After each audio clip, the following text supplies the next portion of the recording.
broadcast network, AFTERBUZZ TV. Over 20 million weekly downloads in over 150 countries, and your number one source for after-show entertainment.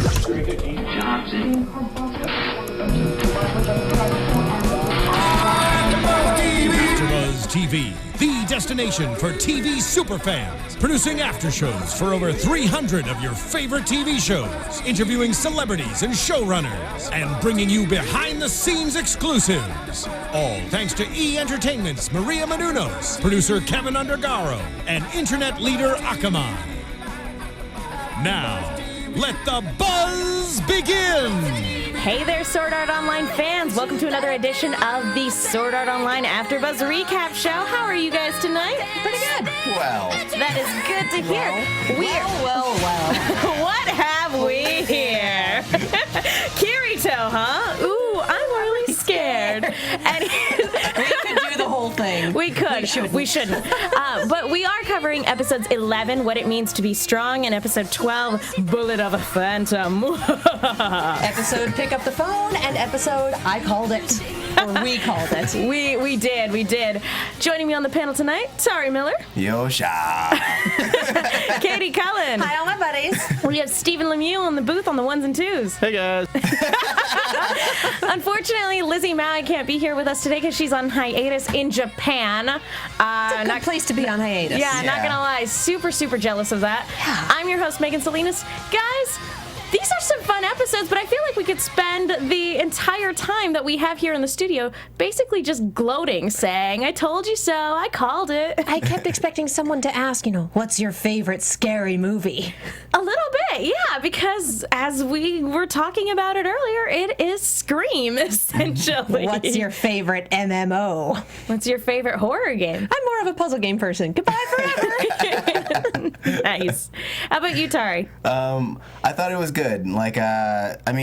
I must say my favorite part were the amount of gratuitous butt shots. Tauri Miller is no longer on the panel. We will get to that, I suppose. But what did you actually like about this episode, I presume? Unless that actually was your favorite part, in which case, get out. Tauri Miller is off the panel. Sorry, guys. He's no longer available for anything. Aww. Well, it's been fun while it lasted. No, I thought they were really intriguing. I mean, it was essentially everything that you guys have said. That's all I could think about the whole time. And I was like, they're probably doing the Cabbage Patch right now. How do you do the Cabbage Patch? It's this. Oh, that. That's the Cabbage Patch? Yeah. See, we were more doing the Phoenix Wright point at the screen. I knew it! I called it. But that is probably, I don't have a lot of complaints about this season. SAO2 has been fantastic so far, but you basically highlighted my two biggest issues with this particular season was the unnecessary fan service and it was predictable. I mean, we called it basically first episode. Even not first episode, but first few episodes. We basically called it. And so that's kind of disappointing that it was that transparent and that we are still falling back on the silly fan service stuff that they've been doing over and over again since season 1. But honestly, those are minor complaints because even though it was predictable and even though those bits still annoy me, this has still been a really fun season. Yeah. I honestly didn't mind it being that transparent because for the first 2 story arcs, we'd be discussing it and go, oh, what if they did this? Oh, what if they did this? Seeing the potential in the series and watching it really, really not utilize it. And we've talked about this at length for the second story arc when they could have done so much stuff with brainwashing and alignment swaps and whatnot, and instead we went the way we went, right. That way. And so it's nice to talk about something and to be, well, it could do this and it could do this, and to have it actually pull together all of the elements that we saw and highlighted. Just because we called it, because we're big Scream fans, doesn't necessarily mean that everyone on the planet saw it coming. And it is the series using the toys that it abandoned last season and actually making them work and using the groundwork that they've laid. So even though we've been calling him Billy Loomis for the past, 3-4 weeks, I'm still enjoying it. And we still don't know for sure if Shinkawa is in on it. We are going to feel like such jerks if he's not. We really are. I maintain that he totally is. Yeah, I feel vindicated. But yeah, it's confirmation bias. It's so funny because if he's not, we're going to be like, oh, we were jerks. Like, how sad would it be if it was actually, spoiler alert, like Scream 2, where she's like, it's my boyfriend again, and then it turned out not to be. And then her poor boyfriend. That poor guy. We're running on confirmation bias right now. We are so certain that Shinkawa's Billy Loomis in this scenario that every time we see him do something or talk about how he wants to be in a relationship with her or, even stand close to her, we're like, he's going to kill her. He's going to do it. Because we're so certain everything he does reinforces that. Yeah. So, he could be like, hi, Asada, and we'd be like, he's evil. Confirmation See bias. the way he waved his hand? Yes. Pretty much. Evil spirit fingers. Well, let's go ahead and talk about this episode because we pick up again abruptly right where we left off because that was less of like, a cliffhanger and more of like the timer ran out for the episode, so it cut out in the middle of their conversation. It was the weirdest thing. But so they're continuing their conversation, and at the end of last episode, she was like, if I mean so much to you, then protect me. And again, I kind of take a little bit of an issue with that, but we can understand given everything she's gone through. And she begins to ask him at the beginning of this episode if he's a murderer, if they're the same, how was he able to get over it? Because clearly her whole motivation for this entire arc is I want to become stronger here in the virtual world so I can be stronger in the real world. And he's like, I didn't get over it, and I don't think you're supposed to get over it. I think it's something you have to carry with you day in and day out. It's something that becomes a part of you. Mm-hmm. He just repressed everything. It's like, that's how I function. I just don't think about it. I never knew their names. Whoops. But I mean, I like seeing that side of Kirito, and I like this conversation as a whole because we all go through really tough stuff, and every life is going to have tragedy in it at some point, and it's like, well, how do you get over it? How do you move on?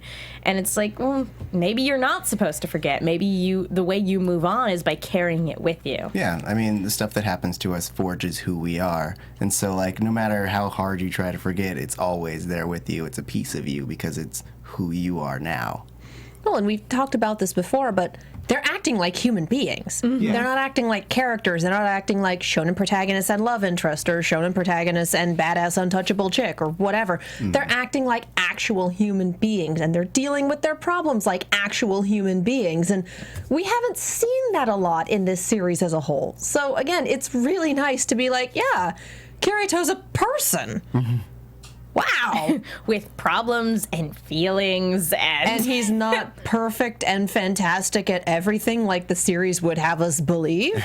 Holy cow. I actually care about him now. It's true, and I do like what he says, especially about like how he did forget them, and that he needs to carry it with him because he owes them that, because he killed them because he was afraid, and so it's his duty to remember them. Even though they were ready to kill him at the time. Even though they were horrible monsters. They were monsters, Kirito. It's not a person, that's a monster in human skin. Bryce Papenbrook, everyone.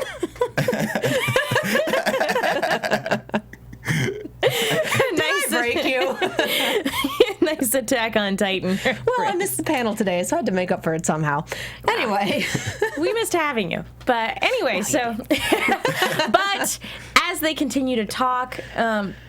I mean, let's go ahead and just say it. It is Scream. They basically deduce that, okay, this can't be right. It can't be that Death Gun is killing people in the game and in the real world. It can't work that way. It's physically impossible. And why did he switch to his rifle, which is not a guaranteed murder them in real life weapon, instead of his little handgun, which is a guaranteed murder them in real life weapon? What if you can't actually kill people from inside this game? Yeah, so, and that's basically what they come down to. He's like, okay, he has an accomplice. It's him and one other person. Who happens to be standing outside your bedroom right now while you're unconscious. Keith said it last week. The killer is inside the house. The call is coming from inside the house. So she starts freaking out. As you do. Yeah. It's like, yeah, I'm prone and helpless on a bed, and there's a guy standing over me, and he's probably going to murder me. That's a guy standing over my unconscious body with a syringe. Yeah. Well, I think that's her mental picture of it. Yeah, that's her mental picture of it. But she's not wrong. No, she's not. That's exactly what it is. Well, and evidently they have a mechanic built into the game, which we didn't really hear about until right this second. If your heart rate gets too high, if you start freaking out that badly, the game will automatically log you out if it starts to become a health concern. Yeah. Which is why when the people had cardiac arrests when they were killed in real life, the game disconnected them. Yeah. Because you're having a real world problem, don't stay here, go take care of it. So if she freaked out hard enough, it would have logged her out with the killer in the room. It's like, hello there, sir.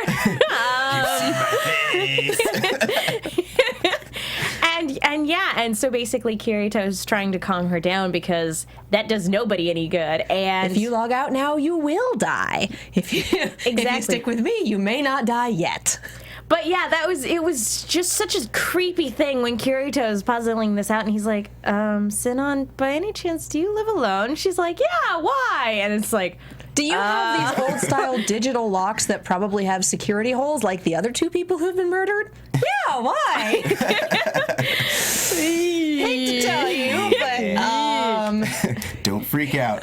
Nothing good ever follows that. Nothing so whatsoever. You might die. But they go ahead and bring up an interesting thing that we didn't think about, actually. And this was something that we were a little off on because we thought that they were able to obtain home addresses because they were members of the Japanese, survey team, or server team. The localization team. Sorry, Attack on Titan. I'm like, the Survey Corps. No. But yeah, they were members of the Japanese localization team. And that still could be the case. There's nothing necessarily ruling that out. But what they've basically puzzled out is that this guy with his cloaking, with his big old cloak where he basically appears invisible, is just standing over people, I guess the people he thinks are going to be the top contenders in the tournament, and just noting down their information, just right. like, do. I'm just imagining like someone over the left shoulder, and the steam shoots out. Just steam appearing from nowhere because that's the only thing the cloak doesn't cover. It's like, keep going. Keep writing. I'm curious. I think this room's possessed. Well, is it possible to have ghosts in a game? Yes. Yes, actually. Yes, it is. Yeah, I know. Confirmed. That's what's messed up. Which is so creepy in and of itself. But the fact that he chose this pale rider person as opposed to the person he was fighting, who usually wound up not necessarily in the top, but close to it. Interesting. Interesting choice. Yeah, well, I mean, statistically you can look at, and you have to wonder, like, statistically who is going to be the best bet, and that's why I think we saw him, episodes and episodes ago, pick Sinon. He's like, okay, she's the next top contender, basically. Yeah. I still stand by my theory that there are multiple people in the real world. I mean, well, there are. Yeah. That's in the next episode, though. Oh, that's right. I stand by my theory because it's true. Not to jump too far ahead, but you're absolutely right. Yay. Yeah. I'm sorry, did you have something to add? What? No. Not lost it. Okay, it's gone. It's gone. We'll come back to Find it, Tauri. Find it. No. We'll come back to it. Shot by the handgun. But so Desugan. Desugan. But so there's that she's able to calm down, and again that they're basically able to be like, okay, this is what we can do. Meanwhile, in Alfheim Online, Meanwhile, back at the ranch, we see actually the minister has an avatar in ALO. it took me forever to figure out that was him. I'm like, who is this terrifyingly pretty man that just showed up at their watching party? Are you delivering pizza? He's got blue hair, so it's like, I think he's an Undine. And I don't know. But he basically waltzes in, which I didn't necessarily take this guy for a gamer. Maybe he only created a profile so that he could occasionally talk to Kirito everything like that. Keep track of things in the game, I would imagine. Yeah. I mean, if they want you watching over this game and seeing if anything goes wrong, they want you to know the game and understand how it works and how the players act. That's so true. they probably would have you go around and fail a few quests horribly, as I'm sure he did, and interact with people without saying, by the way, I'm totally watching all of you because I'm a minister. Ta-da! But he's open about it with Asuna because they know. she knows obviously who he is, and so she called him, which is kind of interesting that he would go and meet them in the virtual world as opposed to being like, hey, let's meet up in the real world. But they've already got Klein and everyone in the room with them, so it's easier to say everyone's here, log in, go here, and that way no one has to travel. That's as true. opposed to everyone log out and we'll all go over here, and then we'll pull up a stream, and then we'll do X, Y, and Z, and yeah. That's true. I guess it does make a little bit more sense. But basically, a lot of this episode is kind of a recap episode, just kind of going over information that the audience already knows. And that's because we have Yui basically going like, let me give you a rundown of everything we already know since you're not being upfront with us. Sit down and listen. And that's when he comes forward and he's like, okay, yeah, I did ask Kirito to go into Gun Gale Online because there's something we wanted him to investigate. And I actually really did like this moment where we get all of his friends going, that is so what Kirito would do. Right. Of course he wouldn't ask us for help. He wouldn't want us to be in danger. That idiot. Gosh. And I do love Klein, especially the jilted in this moment. Just like, damn it, that idiot. That's what the audience has been saying. Klein is the audience avatar as far as I'm concerned. Klein is the one who I was just playing this for fun. I had a pizza. I want to hang out with my friend. What do you mean we're trapped here? And then he gets into ALO, and he's like, I'm just going to hang out with my friends. What do you mean he converted to a game where there's an actual killer? That is so him. That is classic Kirito. Idiot. That is classic Kirito. But basically, Asuna is able to get him to essentially admit to where Kirito actually is, and so she logs out with Yui on her phone. Oh, yes. It's like her. Or Siri. It's just so cute. So with Yui on her phone, she goes to the hospital where she sees Kirito, who actually, it's pretty interesting when she comes across him because he's just like super stressed out Right. and everything like that. But basically that kind of wraps up this episode. I know we're going back and forth a little bit, but anyway, we'll move on to the next one. But before we do, I want to talk to you guys really quickly about iTunes. Folks, thank you guys so much for going to iTunes and commenting and leaving a rating, hopefully 5 stars. We really appreciate everything you do. If you like the show, that is honestly the best way to let our bosses know that we are putting on the after show that you guys want to see for SAO. The people at AfterBuzz work so hard to bring you. They put on 80 hours of content a week, which means the people behind the scenes work about 90 hours a week. So it really means the world to us if you go and leave a comment on iTunes. We also love reading the comments on YouTube as well. No spoilers. So You've been really good with the no spoiler bits. Please keep it up. yeah, I almost feel like I don't even have to say it anymore because you guys have been so good about it. But Yeah. Well, yeah, SAO commenters are some of our best commenters. exactly. There are other shows where I'm like, I love our SAO commenters. Nobody on this panel likes me, but they like me. You guys get me. It's honestly, there's some shows where I'm like, I need to feel better about myself. I'm gonna go look at the SAO comments. So we love you. We really do. We really appreciate everything you guys do. So thank you so much. Keep commenting. Keep letting us know what you think. So, all right, back to the show. Yes. Bullet of a Phantom. Bum, bum, bum. But basically, this episode starts off with Kirito doing the satellite scan, and they're basically trying to puzzle out who's still alive. Because through process of elimination, that they've determined that the person with the death gun avatar is that Sturban guy, which I was wrong. well, and Nursaki pointed it out. Sturban is apparently It's German. It's a German word, for and it's a death. medical term meaning dead. yeah, which Yeah. I didn't know that. I feel like they made it up. Maybe. I feel like Sturban is a word that exists, but it's a medical term, and we use it for this. It's just like, you just pulled that out of nowhere because the nurse had to be useful. No, I think I remember looking it up, and it doesn't directly mean death, but it's like relating to being deceased or non-existent. So slightly more subtle than pale rider. Slightly more subtle than so dead. Completely dead. Shuffled off this mortal coil. It's an ex-player. Pretty much. But I will give them credit because they did have me fooled. I thought it was Pale Rider at first, and then after that, I didn't know what to think. So, right. And Sturban actually, strangely enough, was the least conspicuous one. Yeah.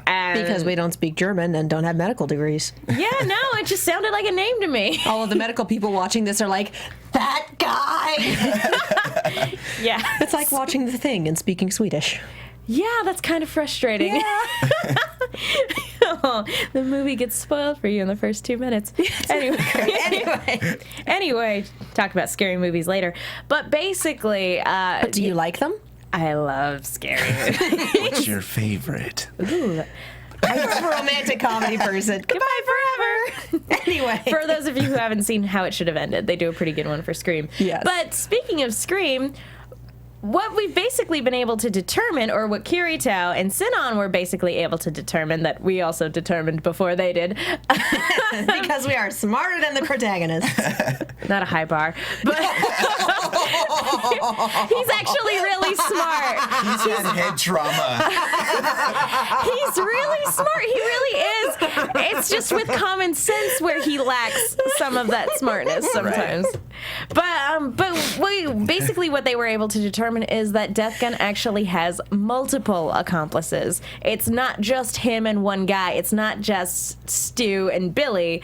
It is multiple people. So that's how they're able to kill Pale Rider, but still totally be ready to kill Sinon at any moment. It's not like one person in the real world is killing one person and then running all the way across town to Sinon's apartment. You can't kill him yet. There's a traffic jam. The 101 is backed up. I'm sorry. I am totally stuck on the train. I'm really sorry. I'm not going to be there. I'm doing the cross right now. I can't, because when he was doing the cross, it's actually Death Gun checking his watch. Subtle. Super subtle. It's actually, checking the watch is actually very subtle, but the big ostentatious cross movement is just like, you're just trying to freak people out, aren't you? Well, yeah, that was the point. And yeah, it's not as menacing as just looking at your wrist and going, oh, okay, I can kill you now. It's time to die. Oh, you see this? It's showtime. Oh, that was terrible. Showtime. That was terrible. I apologize, everyone. Don't apologize. That was great. That was awful. That was wonderful. Anyway, so they basically determined that there are multiple accomplices in the real world, and that it's very easy to assume that there are multiple, obviously because there are surviving members of Laughing Coffin who weren't sent to prison when they woke up from the game, evidently. Which is kind of a moral gray area. Like, do people just not know when somebody else killed somebody else in SAO? I don't think so. I would think that there would be online records of that in some way. I feel like the people who were in Laughing Coffin were smart enough not to say when they woke up, hey, I was part of this guild, smart enough not to associate unlike Kirito, they probably dropped their old usernames and picked up new ones. Right. Because they're not dumb. So they probably know that Laughing Coffin exists and killed a flip ton of people, but they don't know who they were. They have the real name databases of everyone who got out, but they couldn't match him to Laughing Coffin. What? And that's fair, because I think I remember seeing somebody comment on YouTube that the only way you can see somebody's name in SAO is if you're in a party with them. Yeah. Which makes sense. So if there are a bunch of people, granted you know what they look like, but if you don't actually know, if you don't actually aren't in the same party with them, you're not going to know their name unless they tell you what their name is. And everyone in Laughing Coffin was masked or hooded. Mm-hmm. Well, they still carted the surviving members away to the online jail, but when they all got out, internet jail, right? Internet jail, and I highly doubt they all kept their hoods on the entire time. I doubt that anyone wanted to get close enough to take them off of them. I'm just saying. Point. But They'd I'm have sorry. to physically destroy the. Oh, and I assume that if coming out of this game, everyone was essentially treated like a trauma patient. Yeah, so, that's fair. I mean, it would be easy to blur that line of being like, I never believed that I wasn't in a death game, so killing these people never meant anything to me. I didn't know, and they're like, oh, okay, I get it. That makes it okay. Yeah. Well, and there's definitely a certain level of like, and I think the government just as a whole doesn't really know what to do with all the SAO survivors. You know, they pick up all the minors who are still in school and they drop them in the same school. It doesn't matter what grade you're in. It's just like, you go here now. I would imagine the rest of them got work assistance or something. Like, you've been out of work for 2 years for good reasons, so, you know, we're going to try and help you get back on your feet because this was really, really not your fault. So, yeah, I can understand the government not really knowing how to deal with that situation because it's like you have, you know, thousands of people who just kind of not disappeared, but who were basically comatose for 2 years and then they come back and they have to start their lives again, but they've been through this experience. It's not like somebody taking a nap and waking up. Like, they've literally been through a life or death experience that you can in no way relate to. Yeah. Right. So I guess I get it, but anyway, that was a tangent. I apologize. I mean, But that was a we're good still tangent. talking about the SAO, concept, yeah. But what they've basically determined, Kirito and Sinon, is that Yamikaze, who is the second best player in the game next to one of the guys who was murdered, is probably Death Gun's next target because he's one of the few remaining people left. Mm-hmm. And he also happens to be one fast SOB.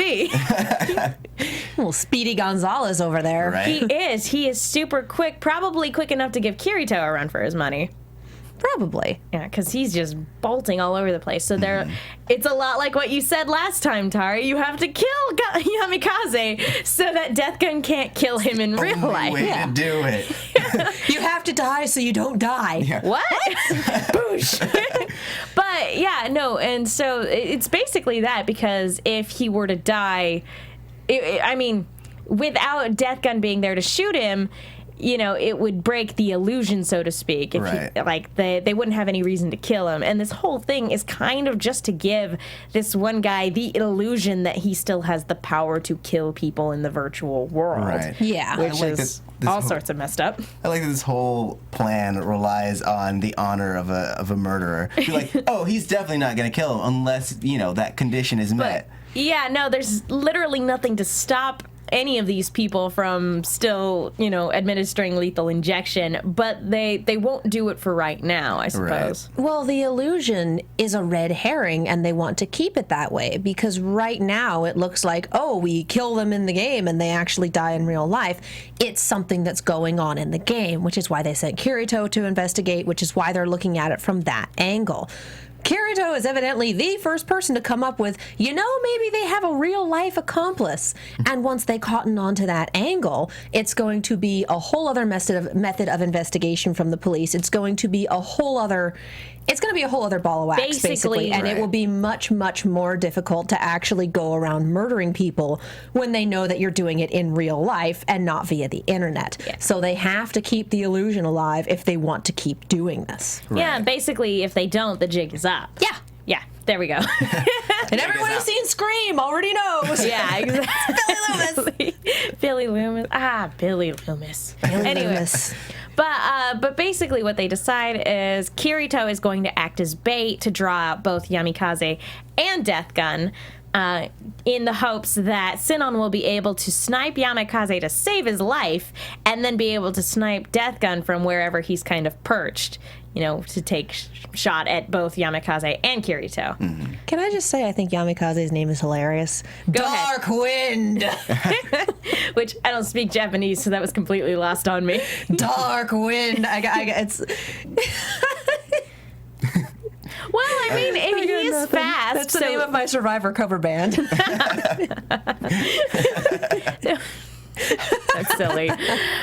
So yeah, they basically decide to go ahead and do that. And I like this moment too when Kirito's standing out in the middle of the desert, because it was just like when his first match in GGO, where it's so anime.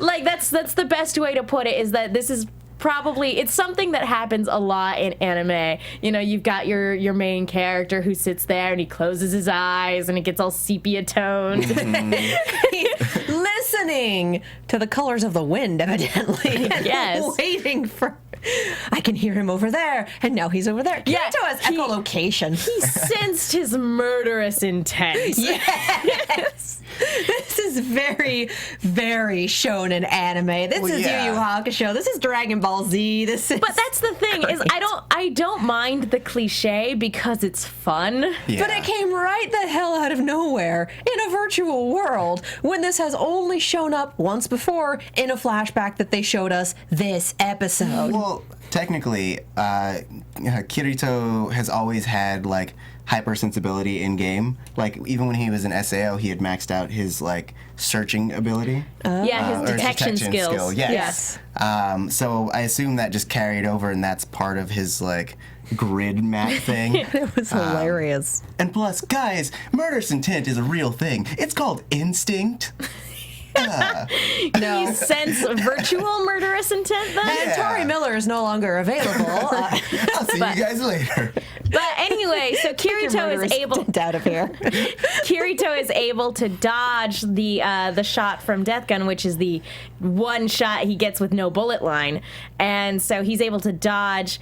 And Yamikaze, who was also running because he wanted to join the party, is like, oh, they're shooting, I should probably take cover. And Sinon is able to take aim and take him out. But in doing so, she's given away her position, and so Death Gun turns on her. And what we get is probably the most ridiculous, but still awesome, like snipe off, I think, that the series has done, because they both take aim and they both shoot at each other. And the bullets in midair, and I love the cameras just spinning around, the bullets go right by each other and they destroy Death Gun's sniper, and it destroys Sinon's scope. Mm-hmm. So she still has her gun, but she can't really take aim, and I'm just really surprised that it didn't hit her in the face. For one, I was expecting bullet collision in midair. For another, it's kind of like Saving Private Ryan. There's the one scene where they take out a sniper by figuring out where his scope is and shooting up his scope. So yeah, I'm really glad it didn't hit her in the face, because that would have been bad. When they didn't collide, I was like, oh, it's totally gonna hit her, and then it didn't, and then both of their guns like fell apart, and I was like, oh, she still came out ahead on that one. So Death Gun, was it a piece of his gun that he picked up? Yeah. And started sword fighting Kirito with it? Yeah. And okay, dude, whatever. He was able to pull it apart, and I don't know if it was a sword that was inside the gun. I think it Probably. was. It was like how people like a have sword those cane? Sword canes. Yeah, the sword canes. Yeah. It was hilarious. It was pretty funny, but he's It's a Swiss Army rifle. He's sword fighting with Kirito. And unfortunately, you know, we get this moment where, you know, they're talking, and basically Kirito is saying, you know, you went through all this trouble just so you could still feel like a killer in the virtual world. And this guy, whoever he is like, it's so weird just talking to this guy, because I thought Kirito was a hardcore gamer. This guy is so like out of it that he's like, you've been in the real world too long. The real world has tainted you. It's like, made you soft. Yeah, the old Kirito. Which I'm like, you know, he still spends like most of his free time playing virtual games, right? Kirito's a hardcore gamer. Death Gun's insane. That's true. Big difference. Big difference. And Kirito also has friends in real life. Death Gun, mentally, he never really came back from SAO. I don't think anyone from Laughing Coffin really came back. Because, hey, I'm in not SAO, entirely there sure wasn't anyone exactly... from Laughing Coffin was all the way there to begin with. Well, true, Right. but in SAO, it's like, you can kill people, you're physically able, you have these skills, you can do whatever. And it's okay to do in most player versus player games. And then here it's like, oh, by the way, death is permanent. And it's just that little bit of satisfaction where they're like, I can do this. There won't be any criminal investigation. There won't be any repercussions if they can't catch me. This is not like the real world. I can keep killing people here. And then they have to go back to the real world, and they kind of went, not as good. Let's set up that situation in another game. So mentally, they never really left Sword Art Online. Yeah, no. They got addicted to it. Everything is a death game. They just have to make it so. Ugh. That's all sorts of unsettling. Creepy. Super creepy. But it is interesting, like, actually getting the state of mind of this person. You know, seeing how off their rocker they actually are. Yeah. Cue the psycho violins. Pretty much. But then we get the answer as to why Kirito is unable to remember this guy's name. My favorite scene in both of these episodes. It was both hilarious and really, really sad. It's one of those, we flash back moments. to that day in SAO when this murderer is getting carted away, and he's about to, I'm sure, give Kirito this you want to know my name? Yeah, this big, like, revenge speech, like, this is my name, don't ever forget, I'm going to be the one to kill you. I'm sure that's what he's building in his head. Right. And Kirito just stops him. He's like, I don't even want to know, because I'm never going to see you again. Irony. It's just like, honey, you poor idiot. Oh, honey. And all this time, had he not said that, had he actually gotten the name, they would have been able to get him right away, because they would have been able to get the minister to look up the username and be able to find out this guy's home address from there. But poor traumatized SAO Kirito was already working on repressing everything that had happened that day. And knowing the guy's name would not have made it better. No. It probably would have highlighted the I never learned their names for the two people that he did behead. And at this Right. point in SAO, I'm sure they're thinking, you know, I may never get out of this game at that point. Yeah. So, you know, it is kind of like, you know, what's the point? Yeah. So, What a great scene. and then I'm so Death happy. Gun attacks him with just this barrage of assaults from his sword, and that's where the episode ends. It's just like all of a sudden Death Gun attacks him and Kirito can't dodge. And so that's where the episode ends, and we are left on this cliffhanger. And so, yes, this basically these two episodes went over a ton of information that we already knew or had already guessed, but what we got was still pretty satisfying all in all. Yeah. That last bit with, I never told you. Oh! And now you'll never know. Don't you regret that? Like a lot. But that basically wraps it up, and sadly we're running short on time. So do you guys have any other thoughts on this episode, on these two episodes? Go for ahead. it. Go ahead. Oh, I just had a small theory. Go ahead. Go for it. Because when they're counting the people, there's one person that they haven't accounted for, and then those two people just mysteriously disappear. So I'm feeling like there's at some point going to be like a parade of death guns, and it's going to be Kirito Like, not only versus- are there multiple death guns in the real world, obviously, multiple accomplices in the real world. Yes. It's going to be Organization 13 up in here. So you think some of the people who are who are playing the tournament are actually still in on it? Yeah. It's not just Sturban. Yeah, I mean, why else would they put that in there? That would be awesome. That would be pretty cool if we, because we've already, like, theoretically incorporated all the surviving members of Laughing Coffin. Why wouldn't a few of them still be in the game? Yeah. Yeah. I mean, it makes sense. It knocks up the scream factor exponentially. It's like if Ghostface had a little bit more help. That would be great. All right. Again, that basically wraps it up. Katie, any final thoughts on this season or on this episode? I'm looking forward to seeing it wrap up next week. I'm looking forward to seeing how this ends. I'm looking forward to being right again. I'd like to be right again. That was fun. Yeah, Doesn't happen very often on this show. I'm still side-eyeing Shinkawa. I think he's wrapped up in all of this. But folks, thank you so much for tuning in to watch this recap show. We really had a lot of fun talking to you guys. Tauri Miller, where can the people find you? You can find me on Twitter at TauriJ. That's TauriJay. You can also find me on the Legend of Korra panel and the Flash panel on Tuesdays. Katie. I'm Katie Cullen. You can find me on Twitter and Tumblr at Kiaxet. That's Kiaxet. I'm also on Attack on Titan, Arrow, and Ruby. We're having the season finale this week. Steven. if he's there. You can find me all the time here at AfterBuzz TV, at AfterBuzz TV on Twitter. Yay! Awesome. And you can follow Liz at Lizzie Maui on Twitter. That's LIZZYMAWY. And you can follow me on Twitter at The Menguin. That's TheMenguin. And I'm also on a bunch of shows here at AfterBuzz. Thank you guys so much for tuning in. We will see you guys next time. From executive producers Maria Menounos, Kevin Undergaro, Phil Svitek, and the entire AfterBuzz TV staff, we would like to thank you for listening to the AfterBuzz TV network. To watch or listen to other after shows and post comments or questions, be sure to visit AfterBuzzTV.com. I'm Sir Richard Wentworth, and this has been a presentation of AfterBuzz TV. Buzz you later. The views expressed herein are those of the hosts only and do not necessarily reflect the views of AfterBuzz TV or its owners or principals.